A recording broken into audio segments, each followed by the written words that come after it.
Wrestling Federation. For over 50 years, the revolutionary force in sports entertainment. What's our name? Well, men on the Are you ready? Well, Here we go. Bam, bang, boom. Here we go. Welcome to the New Generation podcast on the Backbone Wrestling Network. I'm Tim Slomka. I'm JP. Thanks for joining us again. As always, we're on the journey to live the new generation era, to find the best. And this is the worst. The wrestling time period, often forgotten. The Bret Shawn Survivor Series 92. It's Bret Shawn Survivor Series 97. Look by the pay-per-views. Examine weekly TV, see what worked, what could have worked, and what failed. King of the Ring definitely failed. JP. Yeah, I mean, we had a little hiatus. I'll take the blame for that. But this was I think this gave me like some kind of poisoning watching this show. Like we cover superstars, like we like to dig into the weeds. This felt like a house show, man. This is like not even a house show. Spoiler alert, this is definitely one of the worst shows I've ever seen in my life. Yeah. Yeah. And I'll like watch things and then kind of like, watch it and I'll do something else or work it or forget about like watching, taking notes. Like I've stopped this multiple times. Just said, I'm just not watching this. I'm just, I'll figure another time to watch it. I don't think I've really done that for much, and just not in the mood and probably dragged it out. We had been ahead by a lot. Right. And so I had all this time to catch up and I literally could still took me over a month to finish it. That's how. Yeah. Well, I mean, the Cubs in a playoff push. Blackhawks and Bulls are back. Bears are solid. So yeah, it's anything other than that. I would rather set the dealership again, get a new car than to go through this. It was a rough one, and I think we try to stay positive. We try to find the good things. I think I never thought about the house show, but it's exactly right. It just doesn't have the normal pizzazz and everything else that you think of a pay-per-view. It just doesn't have it. We'll go through a little bit. I'm not trying to be negative, but being obviously a little funny. But this honestly was the hardest part of this experience I think we've had so far. We've disliked some things, but I think this was just kind of frustrating. Yeah, no, this is something that I went into this hoping I could find like a silver lining and be like, all right, everybody shits on this, but it's not as bad as what I was hoping I could come say that. But this really makes me feel that if I was like a little bit older in this time, like if I was, I don't know, maybe 15, or late teens, I would have quit. I definitely would have quit. Or I would have been full on WCW, like gave them a chance or ECW. Like I didn't get into ECW till like later this year, early next year. But I can see why people did. Like I can see why people switched over and why Nitro was so successful at first, because this is just like, man, this is all time bad. Yeah, it really is. And as big as a fan as I was at the time, this has nothing positive to go for. Right. Should we talk about it or just like give our awards? Yeah, we'll talk about it. I mean, I'm sure a lot of people that are listening to this, if you're listening to this podcast specifically, you know about the show, about its, history as being the worst show of all time. Like I think even now it's still considered the worst show of all time, and rightfully so. I don't know if there's like many for the major pay-per-views. Right. Like I don't even know what else gets like talked about in that vein. I know. I think some of the inner houses. Yeah. Some of the inner houses. At least they're shorter. Some of WCW stuff. Mm-hmm. There's that one. Yeah, and they're not the American main Bash. like pay-per-views, right? And right. What's the enzyme one? There's one with all the guys dropped out because they had the liver enzymes. In like the mid 2000s, 2007, 2008, something like that. So, yeah, it's just brutal. And then you started off brutal. So, I'm assuming this was the pre-show, is what we started off on with Savio and IRS. Yes, it's awesome. Yeah, so it's like this definitely felt like a death knell to IRS. I don't know if we see much more of him. It feels like we won't. Savio, like Razor comes down. Well, I would say like everyone in '95, everyone's in the lumberjack match. So it's his end of the ring, but he'll be at the lumberjack. Gotcha. Which we can probably say about everyone in this. Everyone you see disappear is always a lumberjack. That's a good point. we got Razor accompanying him, so it's kind of like rubbing it in our face that we could have had Razor in this instead, but we have Savio, which I'm not mad at Savio. Like he's a solid person to put in it, but you have like one of those guys. You don't have a whole tournament full of Savio Vegas, which they kind of do. Um, Yep. and he also wins a quick one too against IRS. So that's what makes me feel like IRS is done for. They're trying to play the underdog story with Savio, getting them off to the quick win. So not the most enthusiastic start to it. I guess it's not the pay-per-view proper, but still. Yeah, it's not. It's funny because even on they never do this for anything on the network. They never show anything else. But this one, I think because they talk about it so much that when they release the Coliseum video, they're like, just include this and make a part of it because they pretend like it's not on when they talk in the paper. Oh, four matches tonight, 4 matches on the pay-per-view. Mm-hmm. So I'm guessing they just kind of rewrote history as they always do. Yeah, Iris is done for as we talked about. He'll be out of here. Mm-hmm. And then we also got I will say about Razor, he was injured like the week and a half before, and he was legit injured. Right. So I think the spot was supposed to be taken by Razor, so they kind of improvised on some of this stuff, but mm-hmm. Razor had no chance at actually. Gotcha. Actually, so it wasn't legit. Right. So yeah, then we ran it it's like we cut away to this like match for Coliseum home video, but it's on the network, which again never happens. I love during the middle of the match too. One thing about it is IRS leaves during the middle of it, and dumbass Savio go gets him. It's like such a what are you doing, Savio? You won the match. He go gets him, and he wins with like the weakest clothesline of all time. Yep. To win the match. So it sucks. Razor can't be out there, but I'd like him out there can't fight, but I'd like him out there with Savio. At least it gives credibility to Savio. He's a newer guy. He's been a star, right? Like Savio in Puerto Rico was a star, right? So it's not like he's a nobody, but the Razor things helps. So then we get to the actual pay-per-view. We start then Savio Vega comes right out to start the pay-per-view against Yokozuna. I mean, this is your tag team champion. This is your former 2 or 3 time World Wrestling Champion. 2-time. Yoko 641, and Savio just out of nowhere beats him. But the problem is it's a 9-minute match with Yokozuna at this time, who's 641 pounds. Right. Yoko was still kind of moving okay, but he went to the nerve hold so much. And the match just should have been quick, right? Because you're like making Yoko look bad, and he's supposed to be your tag team champion. I would have had like a fluke win here. Let him beat IRS clean. Let him beat Rody kind of clean, and let him have like kind of a fluke win here. Right. Instead of a long drawn out match. It's just kind of silly. I get they're probably trying to build up Savio, but I think it like really lowers Yoko, and we're getting near the end of him being any relevance in this.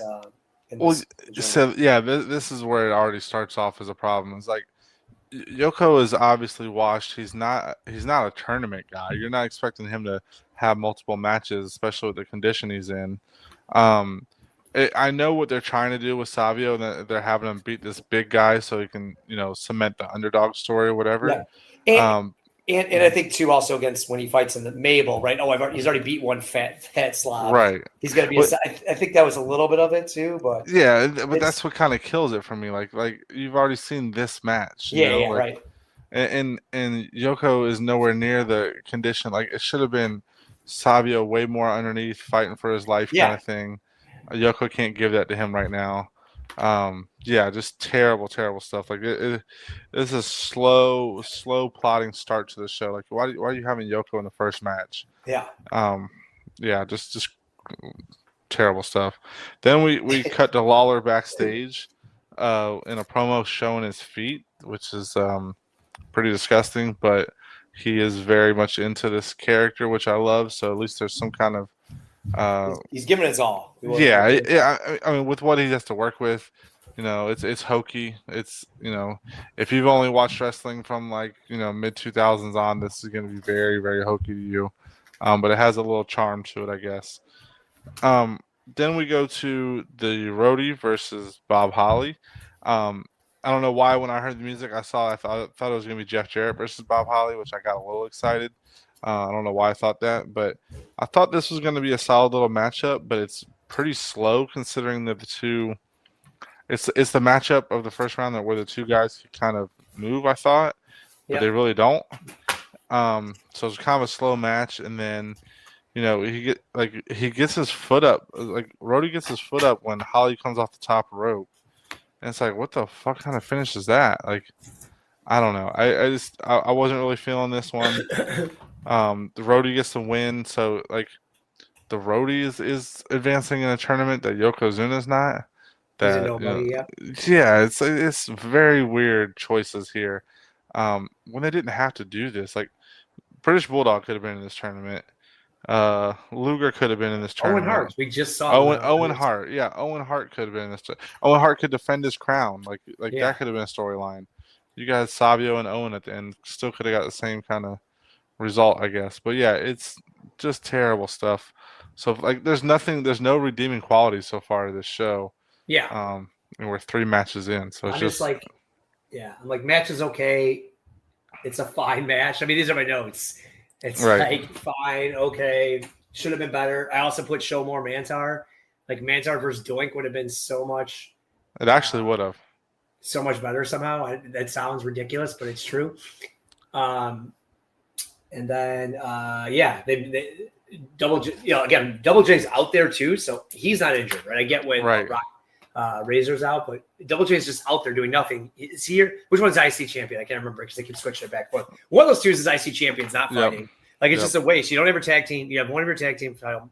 Stop fighting. You got an injured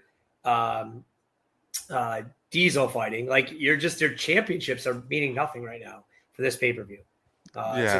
Your point of like a house show is very, very well. Well, and you also have these young guys. Like you have Skip, you have Hakushi, you have younger guys that can like lighten up the crowd a little bit and be more exciting. You don't have to have these like slow plotting matches throughout the whole show of like, so what, this is now the third match, and we've seen episodes of Superstars paced better than this, and these are all named guys, and Superstars will be squash matches, but it's actually more entertaining. This is just, I don't know. This is like you have to remind yourself, just because we watched it on the network, you have to remind yourself that this was a pay-per-view.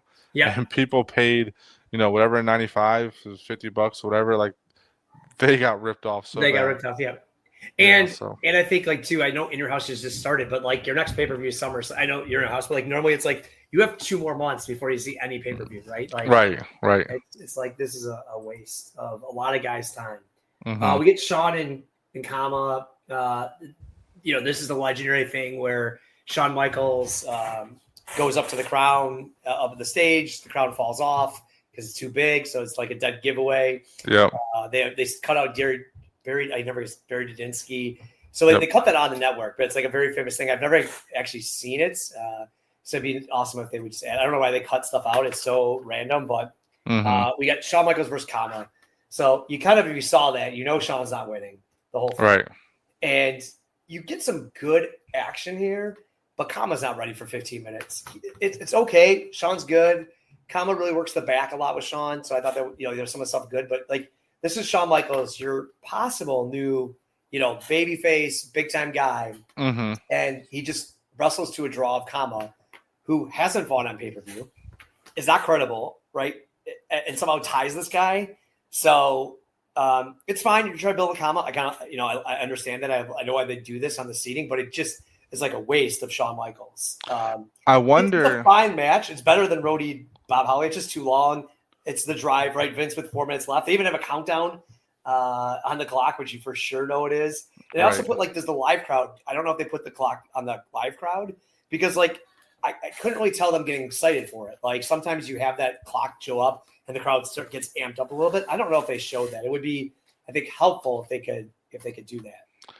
Yeah. See, so here's just a thought I've had. So like Shawn is like, just by as what they're propping up, he's kind of their next guy in line. You can kind of tell as far as like turning him babyface, the kind of reactions he's getting. They obviously give him the belt next March. And with how WWF was back in the day, like that was already planned out. It had to have been around this time.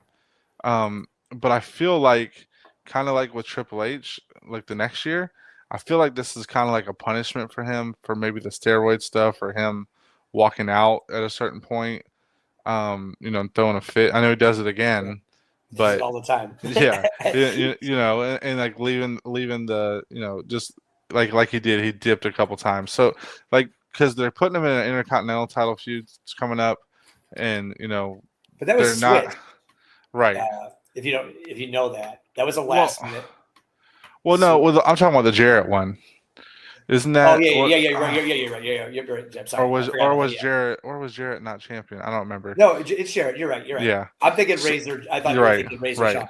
The SummerSlam. Yeah. Yeah, you're right. Shawn gets Jarrett first. And then it's like he's propped up. Why have this guy? Like, to me, if you look at the tournament, Shawn should have easily won King of the Ring. Like that's the guy you're propping up. Give him King of the Ring. It's been Bret. It's been Owen. Each of those guys got a push following King of the Ring. Now it's Shawn. So I feel like there's something else there. And especially to have him lose with this double count out with this draw bullshit. Like, it just messes up the whole tournament too. It just doesn't feel right. Why wouldn't you want to have the guy that can put on the best matches at least get to the finals of the tournament? So yeah, weird stuff there. And just another frustrating like matchup. Like, I'd rather have seen Shawn versus like Yoko, and then have Savio versus, Kama, or if they're both going to suck anyways. Like Shawn could have a better match with Yoko, but bring out Papa Shango. Right, right, or Triple H at this time. What's he doing? Why isn't he on?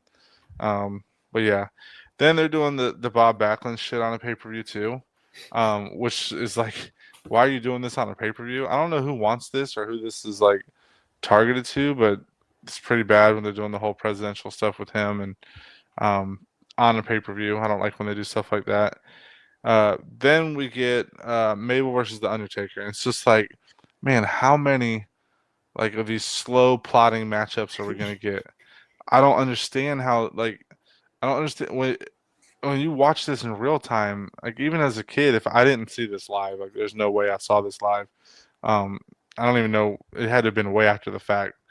But you're watching this and it's like, yeah, you see the big guys against each other, but once they start going, it's like, what are we doing?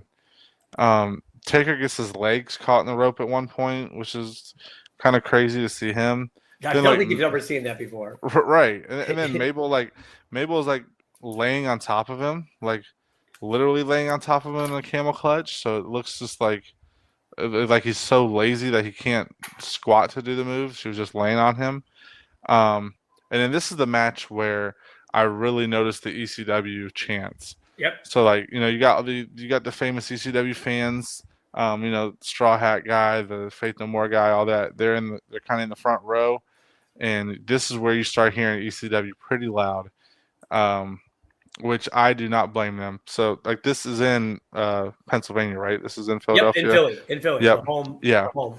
So this is where, if I was, like I said, a little bit, I mean, a year later is when I started watching it, but if I was a little bit older, I definitely would have been watching ECW already. I can see why a bunch of people were into ECW when you compare it to this product, especially when WWF is a Northeastern product and you're like losing out. You're getting another company chanted and it's still your market. That had to piss Vince off pretty bad.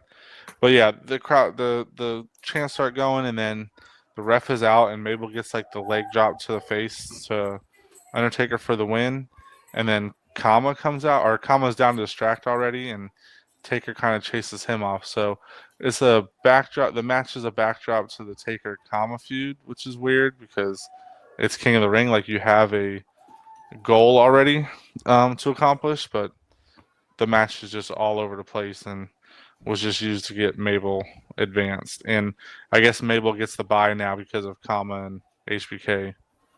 Yes. I don't know if you're watching the Cubs game, but no, I haven't. I had it on the football game and I got to switch it off with other Cubs winning. I just got 300 homers, so yeah, I was cheering louder than the the chants. It was kind of funny, as you said. ECW cheers also. Yes, crowd started cheering.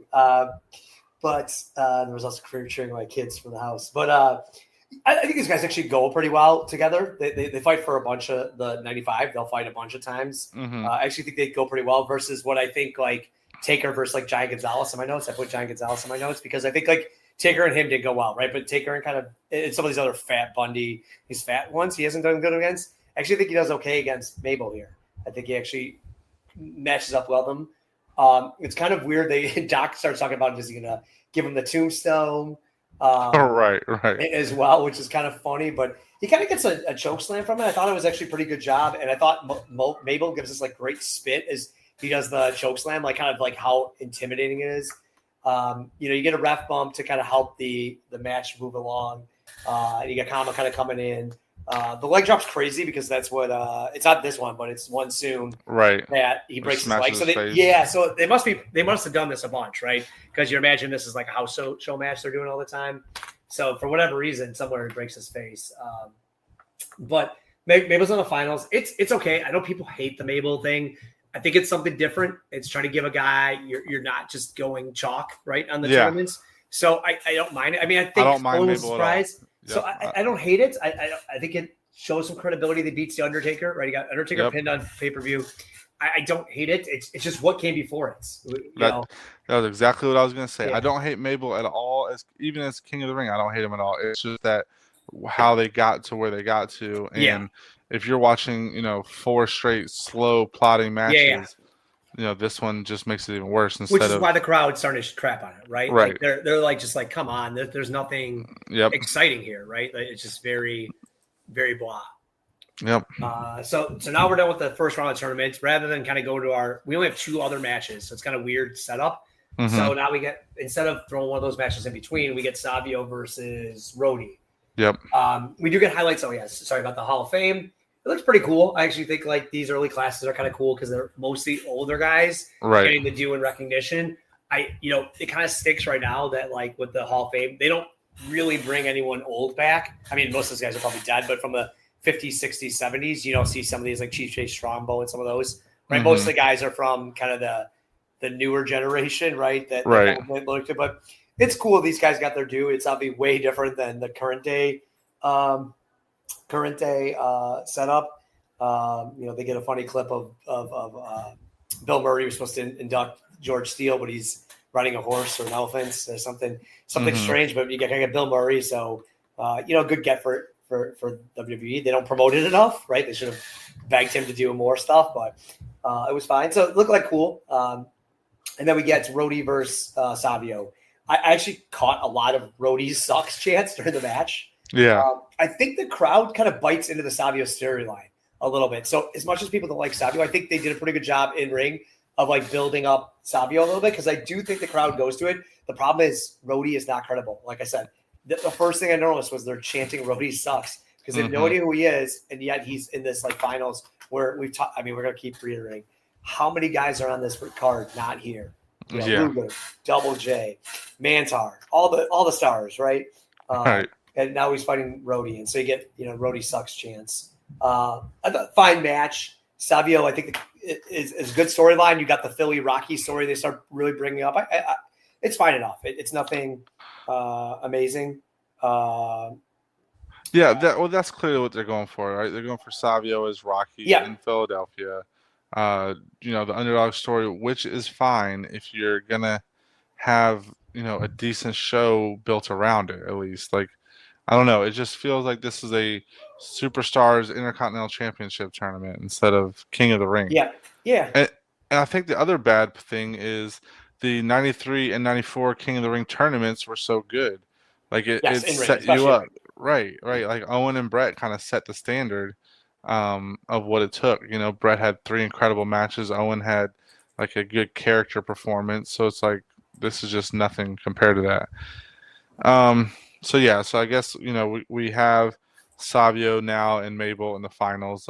Very uninspiring to say the least. But if the story, like, I don't mind the story either. I don't even mind the guys. I don't mind that it's Savio versus Maya. What are you watching? You're not watching the Cubs. Right. Well, I got the Cubs on now. But think about baseball. Think about baseball. So Savio and Mabel in the tournament, like I don't even mind that. Like, even though it's not inspiring. It's something different. Right. If they would have got there, if Savio would have got an upset over Shawn or Hey, Grace, Taker Jack, or you come down here real quick. something like that. It would have been a little bit different, One of you. And then so then we're gonna move on to the Your match, your boy. Bret Hart versus Jerry Lawler. Yeah, this is like my wet dream match here. Can you go feed Teddy food and water? So what we get started in this match with Bret like aggressive attacking Lawler, and Lawler kind of gets the advantage and hits multiple pile drivers on Bret, which is kind of crazy to see, especially knowing how much like Lawler's pile driver was protected. And Lawler also nails Bret with the boot, and his foot was kind of shown, so that was like a foreshadowing showing Lawler's foot. Okay. No, I didn't see that. Okay. Which I thought was good. So it kind of showed his foot a little bit. Then Lawler goes to kick him, and Bret kind of catches Lawler's foot and gets on offense until Lawler catches him again with the boot. So I like when it's like worked around like a weapon spot like that. I always kind of like that. Lawler's good at working that. When Bret ends up countering that at the end and gets the sharpshooter on him, and Lawler has to kiss Bret's foot as a result of that, but Hakushi comes down and like looks like he's gonna save Lawler, but accidentally hits Lawler, and then Lawler kind of chokes on Bret's foot at the end to get his comeuppance. So I thought it was good stuff. Compared to what everything else we got, it's not the best that these guys can do. It's got the hokey gimmick attached to it with the kiss my foot match, but it's still Bret and Lawler, so at least it's solid. And the storytelling was kind of fun, and we're gonna get stuff spun out of this. It's a lot of wrestle crap stuff, but at least it's gonna be a little entertaining in my book. So just kind of a solid match in the show that desperately needed something more than solid, though. So. Yep. Yeah, it was fine. It's weird that Hakushi's kind of just comes out randomly at the end, which we haven't seen for a while, right? He was so big in Your House 1 and then hasn't been shown, and kind of just is what it is. So fine. Fine is what it is, but it was kind of weird. Match was good enough. We'll get a couple things like Hakushi here. It's like they're gonna churn him, but he's just been around. So it feels like weird that they're so quickly to do this. And it's pretty crazy. This is 2 years of build. And I thought they really didn't do much on that. It's like showing off like 2 years of build. Like, can you believe this? Like, here's all the different things. Right. Like, it just kind of all of a sudden just happened.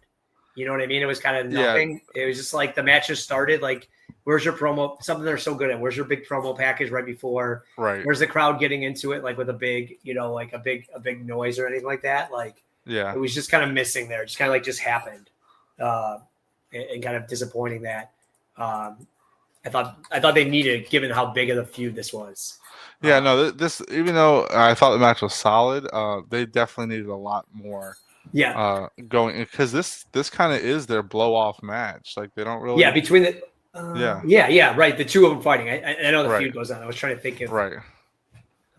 Well, the feud goes on even into like '97 because Lawler roots against him with Owen and stuff. So.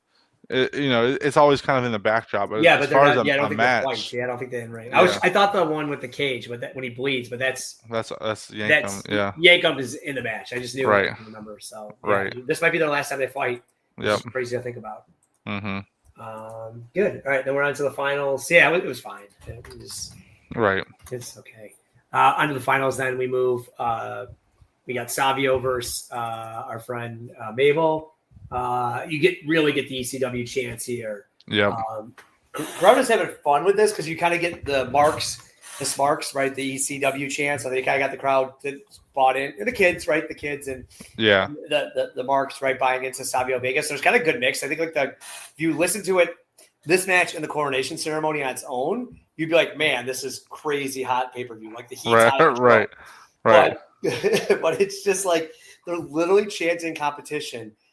Why the match is going on. They're restless. Yeah. And they're restless. Yeah, it's just restless. It's like they're bored killing. It's kind of like when you see the wave happening in like a blowout game. Like it's like they're just bored trying to do anything else but but watch this game or watch this match and this the pay-per-view, and it's pretty funny. So yeah, we went with Mo. They kind of get some craziness kind of happening, and Mo's trying to get involved, Razor's trying to get involved, but in the end it's just Mabel with the victory. They go to the throne. I really like this spot. Again, the heat is crazy for it. If you listen to Isolation, it's pretty good. We'll see if they can keep Mabel going like this. Like he's kind of a jerk. Like Mo kind of just craps on everyone. Mm-hmm. They kind of make it fun. They kind of make it funny of like how great Mabel is, which is pretty funny, right? Is like in retrospect. So I don't dislike this. I think it's, hey, we need a new guy. Let's elevate someone else. I'm not saying he's the best choice of the night, right? But I don't hate this choice. Oh, I don't even. Yeah, I'm fine with King Mabel. But I wish there was, maybe a change of his name, maybe a change of his purple. Like I think they could have done something a little bit more. Right. In this, it's just kind of blah ending, which is a little disappointing. But besides that, I think it's pretty good segments. And the coronation ceremony does go on a little long, but again in a vacuum while you're probably there. And Mo, I can't tell if they're eating it up or they're getting pissed. But I think they were nervous. I think I've read somewhere or saw an interview that they were nervous as hell. Okay. Doing that coronation because of how hostile the crowd got, like throwing stuff. Okay, got it. He gets hit with a drink at one point. Yeah. But the thing is, like in today's culture, right, where everything's a clip or a highlight, you could clip together like Mabel beating Undertaker, Mabel, hitting the splash and winning the tournament, and then this ceremony, and it could look kind of good. Like they can make that look good. Very good, yeah. Right, especially with all the heat in the crowd and everything, you could be like, wow, he was over as hell.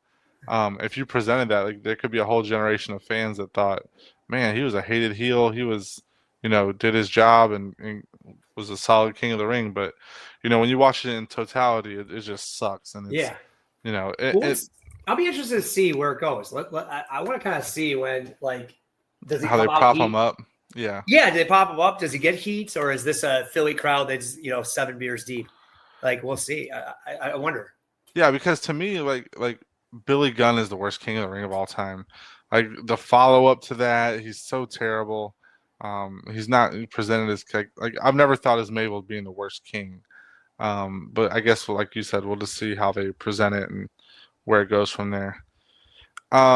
Then that goes to Lawler backstage puking, so we get a little bit of comic relief, I guess. You had to eat Bret's foot, so he's backstage puking his guts out, which is some good stuff.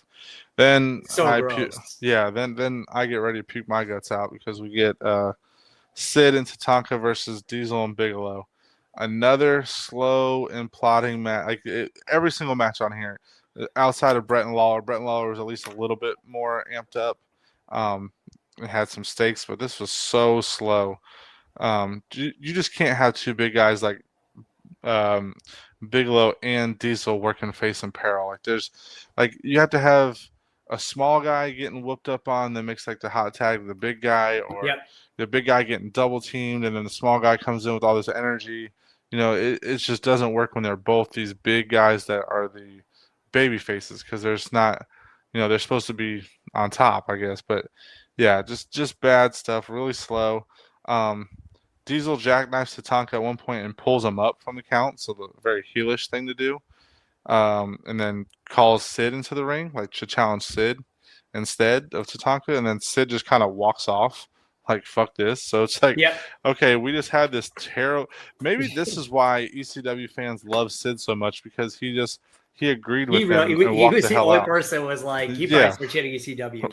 Right. He's like, fuck this place. Like, I hate this show too, and just walked off. And then, like, of all, like, a perfect summary to end this show, Diesel just drops a fucking elbow on Tatanka for the win.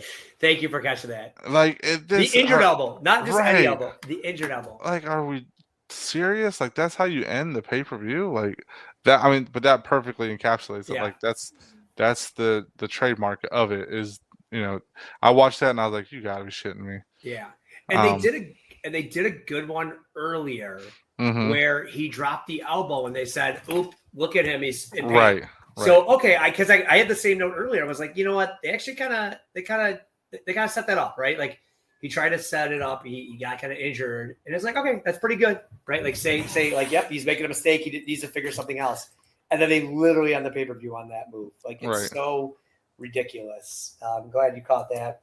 I don't understand what the point of Sid leaving is. I know it's going to set up another match. I also don't understand how that sets up a lumberjack match. Like it totally feels like the corporation should have come in, right? You know, the next match is going to be. Well, I guess the lumberjack match is that he can't leave. Oh, maybe that's the guys are going to throw him back in if he tries to leave. But usually that's a cage match that does that. So yeah, it just feels it just feels so. Yeah, it's cheap. It's pretty cheap. Yeah. I get you want to not have them fight each other, but it feels weak. It's definitely we talk about the burial of the corporation. We got IRS buried, and now we have Tatanka buried, right? Like Sid's like, well, F this guy. Exactly. My own teammate, my own corporation. So, it's rough. And so then it just kind of ends on a fizzle. Like you said, it's terrible at the Diesel. The match is so boring. There's no stakes to it. Nothing that comes out of it. And the win on the elbow drop is just so ridiculous, given what I had. Like if it ended a feud, maybe I don't know. I just don't even know what to do. But it was bad. Right. Oh, we're done. Yeah, we made it. That was a doozy. Yeah, and I know we were kind of laughing at it. Just like this is one where you could really, like a lot of paper. So much rebooking now, right? Of like rebook every event and rebook everything, but the amount of talent and the amount of new talents, right? So it's not just the old guys, right? So Bulldog and Double J and Razor, right, and Luger all kind of left off. But then you have all this other talent, right? That's new, and I get it. Some of this stuff is kind of wrestle crap, but like the Mantaurs, the Man Mountain Rocks, the like Triple H, the Waylon Mercy, all these guys that are kind of newer don't get a shot in here. And it's like you could have you got to know your audience. You're in Philadelphia, so they're a smarter crowd, right? You could have showcased a lot of your younger guys that are more, in ring savvy, like the more work rate heavy. That the crowd would have ate this up, and you could have showcased the new generation. Like this could have been like a coming out party for the new generation. You could have had the whole tournament. Get rid of Shawn, get rid of Razor, get rid of Luger if you want. You could have had it been all new young guys, and had them kind of a coming out party, and it'd been pretty solid. But or I would do half the bracket. Half the bracket's all new random guys, and then your other half is you can keep the Shawn. You can keep the same thing that happened. Maybe just do Shawn a little differently. But I don't mind that it builds up, Mabel a little bit differently. But you could have done that, and then the other bracket really just young guys, right? And really try to build them up. But yeah, pretty disappointing overall. Mm-hmm. All right, let's go to some awards. It's gonna be tough. Most new gen outfits. I'm gonna go with Mabel by default with the crown, I guess. Yep. I'll go the same. Mm-hmm. Mabel and Mo. Mo actually is dressed up for this. He wasn't. Yeah, that's true. Which I kind of like getting out of the new gen. Just Mabel doesn't leave that outfit, and I just think that hurts them as well. Most new gen performer. This is tough. Yeah, I mean, I don't want to give it to Bret or Lawler. I guess I'll give it to Lawler because all his backstage stuff kind of blended and made the show a little bit more some comic relief, I guess you could say. Yeah. Well, I have like nobody. There's no one to choose from. I know. I'll go Savio Vega. Fighting 4 times in a night. Right. Pretty rough. This is memorable. That's what I was when you think of Savio Vega, you kind of think of this, right? Whether it's fair or not, it's kind of his thing. Mm-hmm. Our favorite category: worst match or segment. I mean, there's a handful. Yoko and Savio is pretty bad. I'm gonna go with the main event just because of the finish. Yep. I'll go Yoko versus Savio to start. Yeah. Gets like you said, gets the thing off a wrong start. You got Yoko going 9 minutes unnecessary. Best match or segments. I mean, it wasn't their best effort, but I'm gonna go with Bret and Lawler. All right. I'm gonna go with the crowd chanting ECW because it's maybe the most memorable thing, and it's unplanned, and Vince doesn't know how to take it. Yeah, that's a good because call. he actually says the second time they do it, he goes, "Look at them, listen to them chants." Right. And they're literally chanting for your competition. It's like if you're at a corporate outing and you're at like Coke and someone starts chanting Pepsi. I mean, it's so absurd. Yeah, this is not good. Exactly. This is not good. He actually thinks it's for him, and it's not. Anyone stack up? Do we have anyone? I mean, I'll give it to Savio because he kind of got a showcase here. He didn't win; he got the most matches, so it shows a little bit of trust, I guess. Okay, I'm gonna go Mabel and Mo. Again, I think let's see where they go. I think again, I know it's the Dodgers, or sorry, the Dodgers. I just got the notification. Yeah. I was like, what's that? Yeah. I know it's Philly, so it's a little, different and a little cheap, right? Like the crowd, Mm-hmm. but they got heat. Let's see where they go, Right. and see if they can build off this. But I like that. Stock down. I'll go Tatanka. He gets beat with an elbow drop. And I'll go an injured elbow. Yep. This is on an injured elbow. Exactly. I'm going the opposite. I'm going to go IRS. They're just a corporation. Yeah. We probably whenever this corporation started, we probably could just jam them in stock down every time. The Luger, Exactly. Looking back, Luger wins a lot. But I'll go IRS. Corporation's done. It's embarrassing. And they both kind of get squashed on this night. Pretty disappointing. So that's it. We're done. We finished. Maybe not the worst of the worst, but definitely the worst big pay-per-view of all time. I think so. I think that's pretty solid. Yeah. And there's probably some WCW ones that are pretty rough that I've watched in the past, but Mm-hmm. yeah, one of the all-time. I think we'll have some in your houses that are pretty rough. But let's see what the build comes out of this. There's a chance, right? We've liked a lot of the new guys. With Mercy coming next week, so maybe there's some goodness in this. But right now it's a little rough. So yeah, let's see what comes out of it, and we'll talk in 2 weeks with Superstars and Raws coming out of the King of the Ring, and see what we can build up. Yes, sir. Thanks everyone for listening, rate, and review. We'll talk to you in 2 weeks. Right.